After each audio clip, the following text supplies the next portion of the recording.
观众朋友，今日个项目反向收看福喜来嘅阿明谷刘浩明。喺台湾有一个细细地方提示几多庄头、几多沙溪旅游之家嘅故事，有啲位留喺聽人哋巷弄嘅地方，有啲位留喺聽人哋建議地方。我哋今日想到來賓喺我哋自成文化創作工作室嘅戲劇未來嘅現場，有人分享講，一種處做乜嘅做我哋嘅沙溪人做，同時伊喺做一個事情嘅時節發生咗乜嘅鬼神奇嘅事情，我哋馬上歡迎今日來賓，我哋見未來嘅現場，戲劇未好，唔好，大家好，我係戲劇未。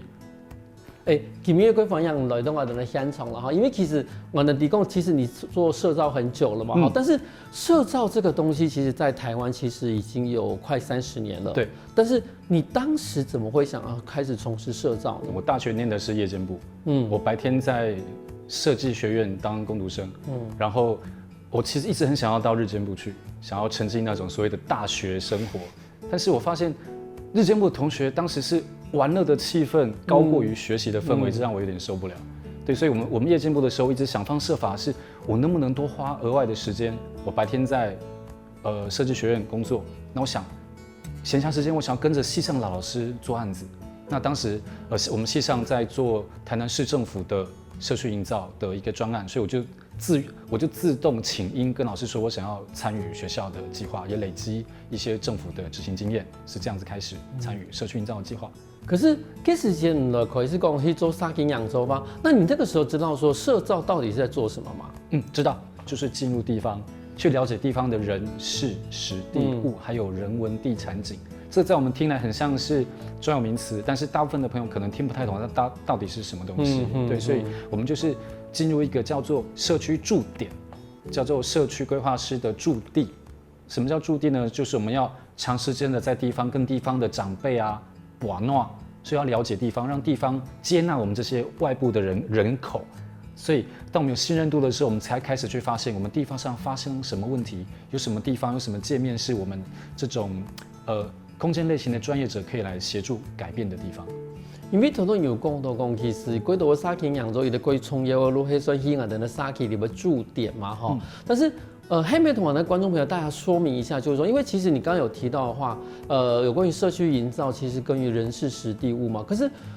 觀眾朋友可能會有個問題，就是說，那你這樣子進入社區裡面，你了解了人事時地物，然後呢？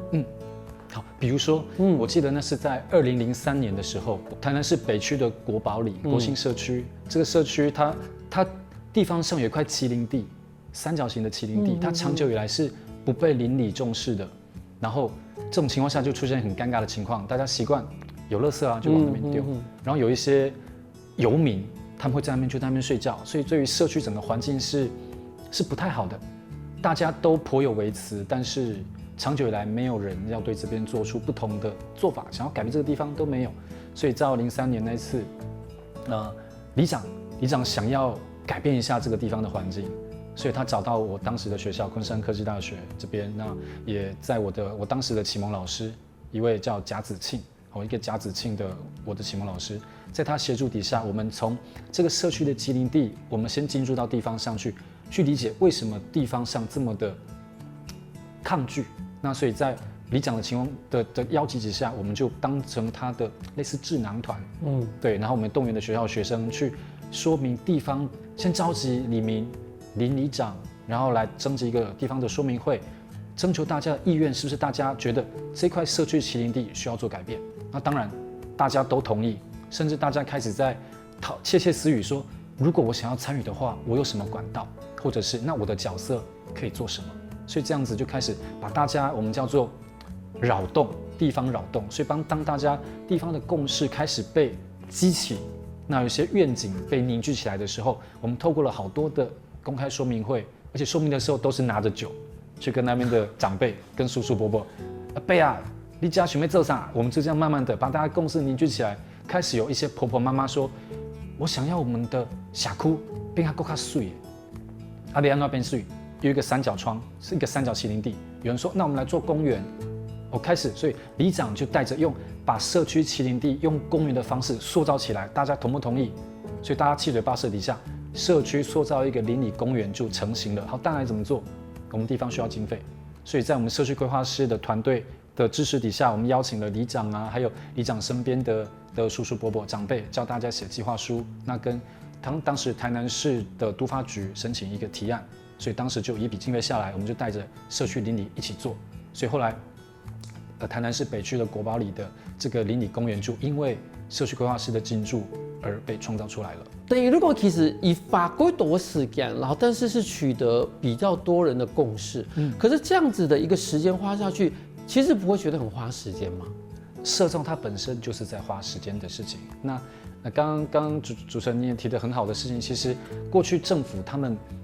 管辖范围太大，但是以整个构成整个都市最小的元素就是邻里社区。那什么人最理解呢？居民。所以有一种叫做，其实30年前刚刚提得很好，就是社造的经验其实从30年前开始的。所以由下而上，从地方凝聚共识，因为官方不太晓得这么细节，地方需要的东西是什么。所以从地方收集的意见，中能出一个完整的说帖跟执行方式，让市府来做执行。对，所以上去下的关系会这样子来呈现出来。因为其實按你講咯，第如講，我哋呢設計地方其實有幾多人的長途，然後比如人的考量，社區居民的考量，甚至是他們對於生活裡面，不管說這塊地未來設計成什麼樣子，至少都會是他們未來生活裡面的一部分。但是有的問題就講，那對於你們來說，因為其實你們不是當地的居民，那你們當初進去的時候，你們是什麼角色？然後同時去怎麼讓他們接受你們？我們駐記我記得是學長帶的學弟，那因為我是經修部第2屆，所以前面只有我的學長，後面都是我的學弟妹，先讓大家對於我們這種所謂的外部人士，慢慢的習慣啊，就說這些年輕人蘿蔔頭對我們是沒有影響的，是來幫助我們的。所以大家開始放下自己的那個既定成見，所以會知道大家都是一樣的，所以我們會站在他們的需求點，去了解他們真正想要地方改變的事情是什麼。那在我們的角色呢，就是通常社區的專業者，可能各行各業的專業者都有，應該說工作者，但是對於社造，對於像是環境改造的這個部分的專業者，並就不是大家都會了。所以我們的角色，我們是設計學院，所以我們就有在這個社區營造改造的計劃裡面，老師會把它營造在學校課程，讓同學們在這個基地的條件上面設計出不同類型方案的鄰里公園的造型，然後再把這些造型拿回到社區裡面，大家七嘴八舌哪一個比較好，所以大家是用自己，它不用很專業，但是只要是你有心讓自己的社區環境變得好的話，都是成為這個構成這個成果完成的一份子。那我們的立場，我們的學生就是促成這個過程的成功。那另外，我們畢竟當時還是學生身份，所以是跟隨老師如何從一個嘴巴上講的企劃方案，然後逐步去購料、雇工，然後再來邀請大家做社區營造的實體的動作，這個就是我們在操作的事情。那當時這個案子底部開發，從一剛開始你們進駐，也許之前老師就已經接洽了，然後你們才進駐嘛，對。那這樣子到後來整個完成，大概花了多少時間？半年，半年，大概6個月，大概就是1學期，一個學期，其實也算蠻久的，對啊，對。可是那這樣子那算是你開始學習，應該說開始接觸社區營造的濫觴，那你自己從那件事情之後，你自己學到什麼？我很訝異，因為從那個北區的國興里結束以後，我們的當年度下個學期的焦點，我們轉到離國興里的另外一個鄰里。那我自己所屬的地方，因為我大學在台南念書，我們在看別人的社區，人家會環境很糟糕，然後構成很複雜，我開始把這個觀察回應到我自己身上了。那我自己的身份可能跟一般市民朋友比較不太一樣，我們是中油煉油廠的眷屬子弟，所以我們從小接觸到的是黨國的政令宣導，對，所以我們上面是有國家機器在保護的，所以在社區營造這個概念，從我打小到我在大學時期，我沒有感受到什麼呢？為什麼呢？是因為我們這個宿舍區，我所屬的宿舍區是叫做弘南宿舍，這個地點在哪裡？就是現在台積電進駐高雄煉油廠的所屬宿舍群，我們過去是有黑頭車出現的。什麼是黑頭車？國民黨高官，所以我們那個地方的環境，他們都是被有系統的整理過的。所以點寶里他們出現了畸零地的問題，我們不存在。他们的社区需要被整顿，我们社区没有这个条件，也不需要，因为完全是被国家机器所管理跟保护的。所以我开始疑惑了，那我们这个社群它到底是什么定义？我觉得这个对我个人来说，它起到一个非常决定性的关键。那这是将近20年前的事情，那这样子的经验，甚至影响到现在的我，它都还持续在这样子的议题之中。因為真係個貼片嗬，因為一般人來講話，我哋咧沙期裏邊我有嗰種機靈地，我都講嗰種無人館的空地，其實非常寬度啦哈。但是就剛剛你提到的，其實您當初所成長的那個環境裡面，是真的是跟我們，應該說它是一個非常特殊的一個社區。對，所以說。對於您來說的話，您的衝擊，因為是跟你小時候的整個生長環境是完全不一樣的哈，因為你的那個每一塊地方其實都是被規劃好的，不可能會有一個多的空地，然後沒有人管，大家都丟垃圾，對是，對，所以其實對您的衝擊是比較大的，但是對於可能其他的地方人來說，村莊裡面有一塊那種沒有人的地，我想大概很常見啊，對，所以說我才會覺得其實在這樣子的一個經驗裡面，真的對您來說是非常非常特殊的。可是躺到鴉片，我發現到我其實對健美的經驗地位，沙期釀做一件事情，唔單止去打開一看世界的無窮的想法，同時其實伊嘛係有一般的客人的協同，最近伊嘛有接觸幾多個客人的案例，喺海豚節目，喺先提講，伊喺6個地位做為乜嘅無窮嘅事情，休息後海豚節目，喺埋嗰度個精彩內容哦。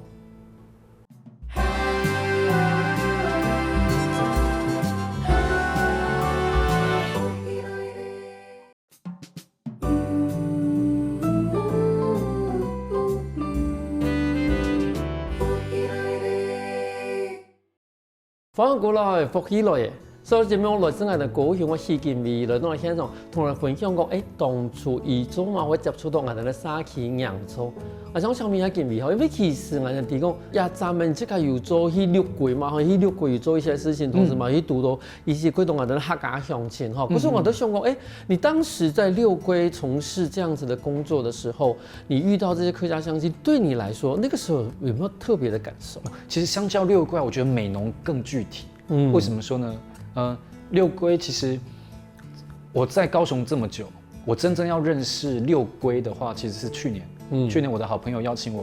我們在做地方工作，其實沒有他的帶領的話，我不認識六龜。不過我認為以美濃客家以客家莊的議題來說，我覺得美濃對我的印象會更具體。一方面是除了我小時候媽媽帶着我舅舅帶着我回美濃，然後大家全部講的是我完全聽不懂的話，但是我舅舅看着我說：“你也是美濃人。”我就問我舅舅，我聽不懂，我也不會說。然後舅舅說沒關係，跟着我們就好了。好，那剛剛也跟您提到的，逢年過節回到我外婆這邊的時候，因為外婆聽不懂閩南語，外婆的華語也不好，所以只能講客家話。所以那時候我媽媽、阿姨全部切換，所以才剛剛跟大家說，我問我媽為什麼不教，我媽那時候說，教了你以後，我們姐妹們在說你爸的壞話，你會去打小報告，所以不能教。哇，天哪！我以前都覺得開玩笑，後來問我媽，我媽說她是說真的，這種更吐血。但是我覺得另外一個很大的關鍵是因為小時候其實都還好，是跟着家裡的長輩啊，所以都會有人帶。那直到我父母，就是我媽媽不在，我舅舅不在，我進入美濃客莊的時候，我在研究所的時候，我們當時進入我研究所時期，然後跟着老師進入到美濃的美濃愛鄉協會，我們早期那批愛鄉協會的很好地方夥伴，他們就開始在打探你的出身。我就說我是美濃的，他聽到美濃開始講客家話，我完全沒有辦法融入，然後他們就在笑我說你這個偽裝的美濃人這樣。所以那時候我開始意識到一件事情，語言它是不是構成一個協同的必要關鍵之一？可是在我媽這個角度完全破滅，不成立。對，所以我一直後來還是很覺得，我覺得這就涉及到人們對於地方認同的觀感是什麼。語言是很關鍵的，但是我也非常理解，身為半個客家人，但是我卻缺乏了語言。這讓我雖然在回到客莊，怪怪的。然後我們在地方工作的時候，那個客委會主委瑞小姐也在問說，她都叫我綽號，叫我阿肥。好，阿肥你媽媽跟阿姨都是客家話，你都客家人，怎麼你不會講？所以我剛剛就講了那個淵源。然後瑞小姐就說：“哦，我可以理解了，所以可能要讲家里的加一些糗事可能不太方便。但是那时候就发现的是，在客庄的客家人跟在都市里面的客家人，我觉得那个地方认同其实有很大的差别。我觉得这是对我来说一个很有趣的观察。那怎么说呢？关于饮食，那客家庄这边它就非常的道地，在市区可能就不太容易吃得到，像什么什么有一些风肉，然后还有一些小菜，你除了客家庄以外，你大概不太容易吃得到。就算我妈妈在家里，最让我印象深刻，从小时候就叫做客家小炒。确实我在外面基本上除了不是去客家餐厅以外，我吃不到。那时候我发现好像有点差别。那另外就是对于地方的认同，客家人有一种，我认为有一种气质跟一种骄傲，这是我感觉得到。但是回这样子的氛围啊，同样是客家人，但是到了市区以后，发现它好像有点变得薄了。它可能因为地缘关系的不一样，那各个区域，像凤山有很多的客家人，三民区很多客家人，各个地方都很多客家人，但是他们对于他们自己当下所生活在的生活圈里面，他们感受不到。所以我觉得这是一个很拉扯也很冲突的一个感受。对，如果其实，譬如講你對美濃來講嘅話，大部分如果行業嘛，嗰種其實幾多幾片，你這個唔單止係會講客話，然後同時呢，係咧嘛係客家身份，甚至客家食物，係貴吃人的。但是有時間唔辦去都市鎮的時間，就像你剛剛所說的，其實那是一啲乜嘅鳳肉，乜嘅高麗菜鳳、冬瓜鳳嘛，其實除非自己做，除了自己做，不然你根本沒有辦法吃得到。對，那因此嗰時就變成講，其實係咧聽外地行業，你可能還是抵這個行業，但是能夠客家生活，要過客家生活這件事情，可能就沒有辦法那麼容易。但是你回到純客家莊、美濃啊什麼什麼之類的，它就非常easy，你根本不用做，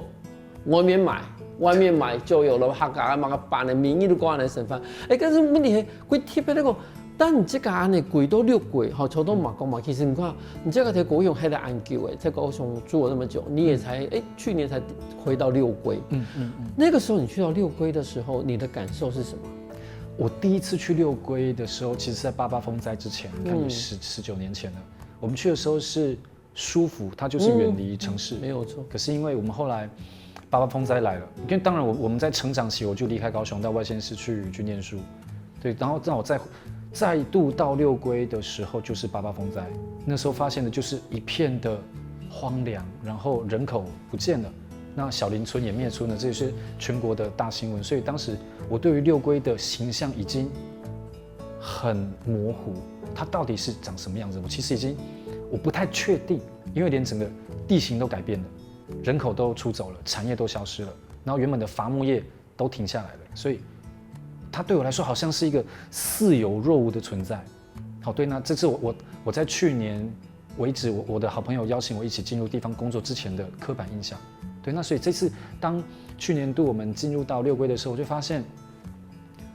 我這個好朋友有很多的感慨。就6龜曾經是非常興盛的一個山城聚落，但是88風災它成為一個決定性的，把人都帶走了。這是可能實體上的帶走，可能連心理上也帶走了不少。對，所以這幾年來啊，包括官方，包括交通部、國家風景區，還有我們的地方縣市政府，還有我們地方很多的想要在地方扎根，重新從地方用社造的觀念，重新把6龜復甦起來的公家部門跟民間社團，還有民間的公司行號，或者是6龜的外鄉，6龜旅居在外的子弟，全部集結起來，回來6龜，重新再做一些開發跟再發現，不管是硬體或是軟體，他們要重新再把6龜的形象，把它重新勾勒出來。這是我在去年度這整個地方工作的細緻度裡面，這是我發現讓我很感動的事情。剛你要不要以6龜來講的話，你們是去6龜從事一項什麼樣的工作呢？我們那次其實是有政府有一筆計劃經費，那請我們提供我們的在社會上打滾的這些經驗，那請我們提出個建議，告訴官方該怎麼做。所以我們去年都提了一個情況，叫做有一個比較關鍵的，就是比如說像很多的國家風景區裡面有很多所謂的外部人士，他們會夾帶他們的專業的能量進入到地方，但是政府計劃年度就是計劃結束以後，專業團隊就離開了，他留下來的可能比較有限，比较有限。但是我们今年度因为有这样子的考量，所以我们希望把一些我们地方工作团队的能量留在地。那我们的做法是什么？我们邀集了所有乡亲有意愿参加我们这个计划的乡亲，大家一起来。那我们的目的告诉他们的明确就是我们要办，因为毕竟六龟它是一个旅游性质的山城，所以要有一些手作体验的课程，但是并不是大家都会，但是它可以成为在旅游线上面各个停留点一个很重要，让客人留下来驻足，那增加一些金流的经验的场合，所以我们引导大家是朝向一个叫做职人工作的养成。对，这是我们去年度目标。我们去年度官方的目标是有要10位，那我们去年度也超过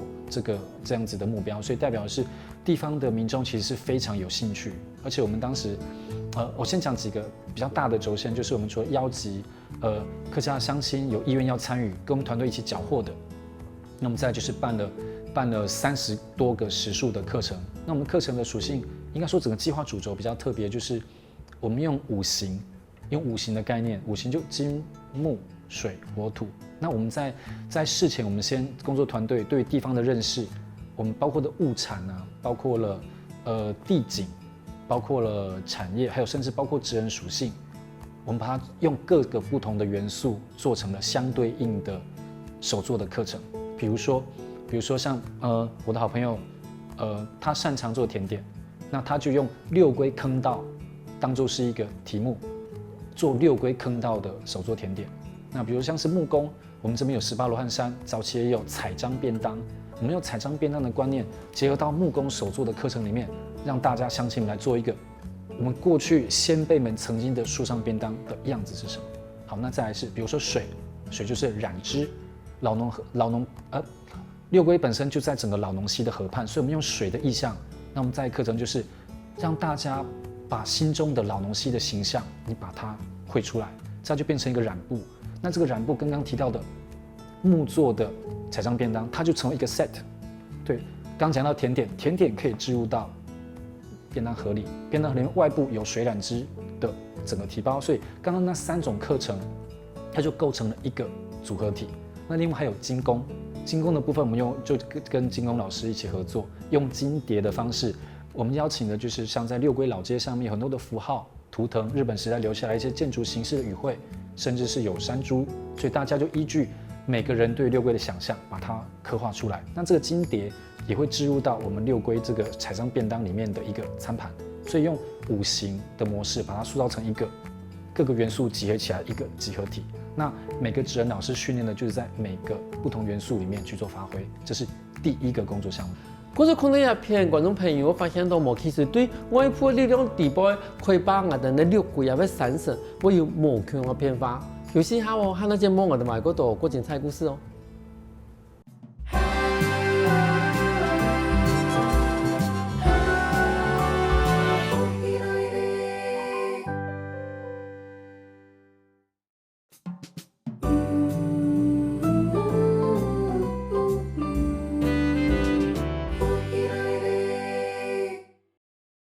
访问过来福起来，上节目来自我哋高雄嘅戲劇味來到現場，同你分享講，伊當初去六龜嘅時節，伊天眼看到六龜很樣嘅呈現。我就想問一下，因為頭頭你已經講到了第一點嘛，關於六龜，其實你們在六龜的算是社造的第一點。那第二點是什麼？第二點為了要推行銷六龜當地的一些特色景點，或者是說我們的旅遊線的規劃，是我們有邀請了總共有18位自媒體的部落客，然後帶他們去跑了我們規劃的路線之後，請他們回到他們的自媒體平台，讓他們去幫我們六龜說話。那再透過大家各自的社群，讓大家吸引大家來到六龜。那當時的網絡流量大概有將近80多萬的網絡流量。那另外我們也跟旅行社合作，我們規劃了5條路線，那讓旅行社上架。那旅行社會依據他們的TA 的客群設定，那符合到旅行社的需求，所以也幫忙從業界的模式讓大家到六龜去，讓大家重新再認識六龜，把一些金流、人流帶進去。那再來一部分還有一個很重要的關鍵是我們在去年度有拍攝了國際行銷影片，那這國際行銷影片也是我這位好朋友他規劃的腳本內容，他也情谊相挺，因为他毕竟是六龟子弟，我们把他推出去担纲。我们拍的这个影片叫做《六龟探秘》，那这个影片我们在去年度提报了日本国际观光印象季的金奖，那也获得了亚洲区的金奖的殊荣。所以目前我们都是一直在持续在邀请我们社会各界来看看我们六龟的这一部国际行销的影片。其实又唔管喺讲我哋呢，人家朋友喺本地喺啲六龟人嚟講，無論講以前講而家朋友全部過去六龜去聽說六龜去發展，按照目標嘅事情，一方面訓練在地嘅公益嘅員工，同時一把我哋呢外部嘅資源、媒體的力量也好，或者是其他的人流、金流也好，帶到六龜里去邊。我想其實是讓六龜要重新站起來的時候。它其實會有更大的力氣啦。是。但因為我哋香港有大嘅一個美濃真黨史哈。中國嘅一本書呢？高雄文學館他們想要推動一些美濃的文學散步，讓大家可以按圖索驥。對，當時文學館找了我們，那我們跟如何策劃這本書，就讓我們工作團隊這邊開始在發想，然後就開始問說誰是客家人，然後我就舉手了，會不會講客家話？不會，但是你有沒有血統？他問到了血統，我說我有。他說好，那就是你帶頭進去，因為我們客家相親就是認血統，很好玩的事情。認血統，認你媽媽是哪一伙房的人？對，然後就看我媽媽姓古時候的古。他們說姓古，美濃龜香古是一個群，對，你的伙房的地方香古，我們知道，所以有點像驗明正身的感覺。是，都確認我們是美濃子弟。對，那我們當時的我們策劃，那我是策劃，當然我的主管是做整個算是總編輯。那我們跟美濃在地的一些會議，不曉得你有沒有聽過會議？對，會議，我跟會議這個淵源還蠻有趣的。會議他是新竹那竹東的客家人，但是她嫁到美濃。對，那我跟慧儀認識的時候，其實是剛剛前面跟大家提到，我在做煉油廠的文化資產的事情。慧儀她當時是公視的記者，她來找我做專訪，我們在當時結下這個緣分。那所以回來我們在做美濃整東史這個策劃的時候，我們跟慧儀談了很多，要讓她一個客家人，但是她不是美濃在地人，她是用一個媳婦的立場，如何來看待美濃她的節氣。他的地方信仰，還有他的一些生活上面的一些路徑，然後來讓大家設定不同的主題，然後規劃了一些內容，邀請大家透過文學的方式來變遊客莊，這是會議的部分。那另外書面的內容，我們裡面其實很少用到真實的照片，比較少，我們用的是插畫。我們插畫邀請的插畫家也是我們美濃的子弟。那在插畫界一個還蠻有聲望的是一位叫林家棟，我們就邀請了家棟，所以湊成這本書，不是湊成，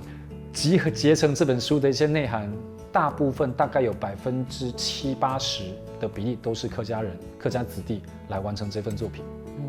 因為頭先講一件事情地方，你們講到會議嘛，但是對於我來講的話，對我來說，至少他還是北客，他從北客下來。看一下南部的村莊，南部的客家村莊它的譬如講也會碎石記憶啦，也會節氣啦，什麼東西。但是對於我來講比較有興趣的是，雖然是你是有血統，但是你是沒有住在客家莊的，算是都市客家人。對。你在做這本書的時候，你有什麼感受啊？就是說，當他把這些東西都設定出來，就是說當你可能你已經行這種全部排出來，可是你很容易看下邊。很陌生，但是又很熟悉的一個地方呢？對，沒錯，是那些會議在《美濃整東史》這本書裡面提到很多的關鍵名詞。我們小時候，我們媽媽常講。你有談過？你有聽過？有聽過，但是沒有接觸過。沒有，對。但是從會議的文章裡面，我發現了，原來就是這個，對。就是它可能是一道菜，對，先跟你講說，我現在還在雞皮疙瘩。對哦，所以說你頭講起以後，我都想講，會議引用了如何學人啊？他即使是北客，但是他還是生活在一個客家村莊裡面，就只是南北客的一些習俗上的差異而已。可是你是沒有，你是有血統，但是你卻完全沒有冇睇見我哋呢美濃黑人人。看你看到一本書，你同時你又要負責做一本書，你開始在看下東西的時間。你是不斷的在翻譯，去回想是媽媽以前講過呀東西，講了這道菜，說了這個地名，是這個樣子嗎？對，所以我甚至會拿着會議給的稿拿去問我媽，是不是這樣？然后对我妈就说你怎么会知道？然后我那时候才告诉我妈，我们正在策划这本书。对，连上次我们之前还去台南高雄市立图书馆总馆要跟当时的馆长报告的时候，馆长我们还在定名称，那个名称还是我妈取的，对，这个还蛮好玩的。那你上面有写说谁谁谁，没有古小姐题字，这官方出版品不能写这个。不，但至少我跟我说，对你妈妈来讲啊，对你妈妈来讲的话，她其实会觉得啊，这个小孩子，居然开始慢慢的把以前的东西回想起来。对，而且这样就是也跟主任报告一下，就是我有告诉他就是有这个荣幸可以来上我们这个节目。我妈妈也要求下个礼拜3带她们姐妹全部再回美浓一次。对，我就觉得可能我母亲她们，因为她们年纪都大了，她们其实超过30年没有再回美浓，30年。对，所以我才发现，可能我在这边做的事情，可能让我妈妈跟这些姐妹们，她们可能还想要再回故乡去看看。我觉得这个对我个人来说也是很重要的事。你那本书嘛，适合带回去当伴手礼。对。对啊，因为那些讲母兄都其实安究魔鬼美浓啊，但是你身为半个美浓的子弟，好做了这本书，我觉得这是一个，我不会说它是一个礼物。因为它其实对你来说的意义，会比对美浓人来说，它的意义更特别。对，就特别。对，因为讲你这个其实下一本书的时间，一面是想象了以前妈妈讲过的事情，讲过的路，甚至有些地方是要在地人才知道的那种小路径。对，可能对你妈妈来说，那就是她小时候游玩的地方，可是对你来说，它是一个你书里面的一条。但是却有一点点熟悉，但是有一点点陌生的东西。是，对。因为从你头一开始讲到讲做社区营造，一直讲到你讲的六规哈，然后一直讲到偏民农呀跟事情。对你来说，因为其实你现在也成立了一个工作室嘛，你当初怎么会想要用这样子的一个经验去成立一个工作室？我当时其实我在2015年以前，我都在中国大陆工作，当时我是台干。我回来的原因就像刚一开始前面提到的，我去重新发现了我自己是谁。我是炼油厂的子弟，他是有党国的色彩。对，但是现在当然已经不太一样了。对，我那时候我们在10年前推动了文化资产的保存，可是我们有成立一个协会，但是我的刻板印象是协会不能够盈利，它是非盈利社团，但是我必须要生活得下去，所以我必须要有设置另外一个是盈利的单位，所以我当时就用子辰，一个方面是我们就在南子，所以我想，而且子这个意思在《诗经》里面有故乡的意思。后来我是直接想到念法的辰，把日字旁的把早晨的晨字从拿掉，然后我不晓得为什么会想这个字，但是我念得很顺口。那辰这个意思一样是在故乡开垦的意思，所以我想每个人都有我们每个人自己的故乡，我们每个人都有我们的子的这个字。那我们每个人回到我们故乡所属的范围的时候，我们应该会想要有所作为。所以我想的就是以子辰当做是我工作室的一个名称。对，因为其实我每样问题的一方面是当然是去提供，其实有人这个开始做对于我的这个位的土地啊关事情哈，作为各种的贡献。但是其实我会问这个问题，还有第二个意义就是说，因为其实很多人会觉得说啊，社造这种东西，它本身要蹲点，而法规都是在地。这样子划得来吗？这样子公司还是会赚钱吗？你讲问题是太关键了，这涉及到一些商业的做法。那如果单纯做社造的话，确实想要赚钱的话，不要来社造。但是我的做法，我尽量取得一个折中，因为我喜欢跟人的互动，我喜欢去了解地方。那另外，我认为我的设定并不是所谓的办活动的公司，为什么呢？办活动的公司短时间内办得很稀花，活动结束以后，它不会跟地方留下连结。但是我们做社造有这样子的因子，有这样子的 DNA 存在，我们不会因为计划结束我们人就走了，我们还是跟地方会保持很好的关系。那至于利润的部分，我自己会先在这个就是叫做利润控制，我们必须在可以执行工作的情况下，我保有我的利润。所以我利润可以累积到我从去年都会开始养一个专任助理，所以我觉得社造能不能够盈利，它不是以盈利为目的，但是它可以赚到一些我们生活上所需要的资金。应该能够，是不是可以这么说？就我们不是以盈利为目的，但是至少这个工作室的一个成立，可以让更多愿意留下来工作的人，他至少有一个依凭的空间。没错，是这样子。其实做沙琪养做一件事情，唔係講幾簡單。台灣行嘅30年，對嗰條沙琪來講嘅話，其實嘛係慢慢的開始行出一條路嘅世界。可是其實嗰種唔對人沙琪真是有興趣嘅話，你真的可以定下心來，慢慢的對人沙琪重新開始。今日感謝我哋嘅金美樂喺現場分享安精彩嘅故事。謝謝主持人，感謝大家。休息一下，我哋聽下啲先生來強化運動哦。我看福喜來嘅觀眾朋友，記得去我哋面書網站，還有到我哋客家電視台 YouTube 把我哋影片分享出去哦。